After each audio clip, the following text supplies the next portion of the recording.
SLC ವಾರ್ಷಿಕ ಪರೀಕ್ಷೆಯಲ್ಲಿ ಪಲ್ಲವಿ ತಂದೆ ರಾಜ್ಕುಮಾರ್ ಇವರು 625ಕ್ಕೆ 582 ಅಂಕ ಪಡೆದು 93.12% ಗಳಿಸಿ ನಮ್ಮ ಶಾಲೆಗೆ ಕೀರ್ತಿಯನ್ನು ತಂದಿದ್ದಾರೆ. ಈ ವಿದ್ಯಾರ್ಥಿನಿಗೆ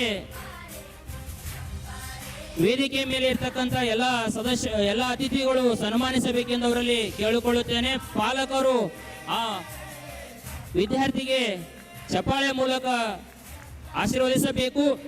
ಇವರು 582 93.12% ಪ್ರಥಮ ಸ್ಥಾನ ನಮ್ಮ ಶಾಲೆಗೆ ನಮ್ಮ ಸಂಸ್ಥೆಗೆ ಕೀರ್ತಿ ತಂದಿರುವ ವಿದ್ಯಾರ್ಥಿನಿ ಕುಮಾರಿ ಪಲ್ಲವಿ ತಂದೆ ರಾಜ್ಕುಮಾರ್ ಇವರಿಗೆ ನಮ್ಮ ಸಂಸ್ಥೆಯ ವತಿಯಿಂದ ಹಾಗೂ ಶಾಲೆಯ ವತಿಯಿಂದ ಹೃದಯಪೂರ್ವಕ ಧನ್ಯವಾದಗಳು. ತಾವು ಚಪ್ಪಾಳೆ ಮೂಲಕ ಆಶೀರ್ವದಿಸಬೇಕೆಂದು ಕೇಳಿಕೊಳ್ಳುತ್ತೇನೆ.